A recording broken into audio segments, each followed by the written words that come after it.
First of all ముందే చెప్తున్నా, నేను చాలా నర్వస్గా ఉన్నాను. సో ఒకవేళ ఏమైనా మాట్లాడేస్తే క్షమించండి అందరూ. ఫస్ట్ ఆఫ్ ఆల్ నేను ఈరోజు ఇక్కడ నించున్నాను, మీ అందరితో మాట్లాడుతున్నాను అంటే thank you so much Krishna గారు అండ్ మై ఫేవరెట్ నాగేంద్ర గారు ఆబ్వియస్లీ. బికాజ్ నన్ను సెట్లో టూ మచ్గా నేనేం చెప్పినా నేనేం చేసినా ఓకే అమ్మ అమ్మ అమ్మ అనుకుంటూ ఇంకొక్కటే అనమాట. బికాస్ ఈయన ఇంకా చందు గారు అయితే they both were like A to Z. నాకు కోఆర్డినేషన్ కానీ లేకపోతే నాకు కావాల్సినవి కానీ everything they use to arrange everything for me. So నాకు ఈ కాస్ట్యూమ్ నచ్చలేదా నాగేంద్ర గారికి చెప్పేస్తే హీల్ అరేంజ్ దాట్. అండ్ నాకు ఫుడ్ నచ్చలేదా చందు గారు మీకు ఏం కావాలో అదే తినండి. So they supported me so much. And my favourite obviously Krishna గారు. బికాస్ కొంచెం సీరియస్ అవుతారు నా మీద, but still he's my favourite. Because ఆయనకి కావాల్సిన అవుట్పుట్ కోసం ఆయన సీరియస్ అవుతాడు. Because end of the day ఆయన అనుకున్న విజువల్ ఆయనకు కావాలి. సో దట్ ఈస్ సో ఖచ్చితంగా నాకు ఒక డైరెక్టర్లో అది చాలా ఇష్టమైన థింగ్. ఎందుకంటే ఎండ్ ఆఫ్ ద డే మనల్ని మనం చూసుకున్నప్పుడు we have to be happy.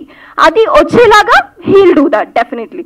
And Shakti sir ఏమైనా చెప్పాలి అంటే ఈ మొత్తం టీమ్ ఎలా అంటే they were like friends to me. ఎందుకంటే ఇంతవరకు నేను మాట్లాడతాను, ఇంతకు మించి నేను వీళ్ళతో మాట్లాడను అంటూ ఎవరూ లేరనమాట. నాకు మేకప్ ఇంత బాగా హెల్ప్ చేసిన సతీష్ కానీ లేకపోతే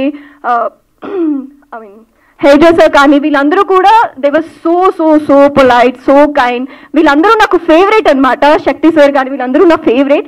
అండ్ శక్తి సార్ పెట్టిన లైటింగ్స్ అండ్ విజువల్స్ అయితే లిటరలీ నాకు చాలా నచ్చేది. బికాస్ ఒకటే దగ్గర ప్లేస్ అయినా సరే ఆయన చూపించే విధానం అనేది చాలా బాగా చూపించారు.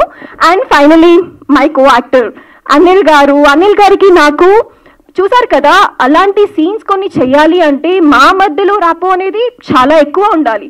సో నేను ఫస్ట్లో కొంచెం నర్వస్ అయ్యాను, like I don't know this person ఎలా యాక్ట్ చేయాలి అంటే. సో బట్ ఎక్కడికక్కడ he used to call me అమ్మ అమ్మ అమ్మ. అంత స్వీట్ జెస్చర్ ఇచ్చి like it's okay we can do it అన్నట్టు ఎవ్రీ టైమ్ నా పక్కనే ఉండి సపోర్ట్ ఇచ్చి కొన్నిసార్లు నేను లో అయినా సరే he used to tell me nothing, we can go ahead, ఇంకా చేయాలి అన్నట్టు he supported me in every scene till now. So first of all అందరికీ one and every one producers గారికి కానీ and ma'am obviously thank you so much. Sir వాళ్ళ wife అనమాట madam. అందరికీ thank you so much.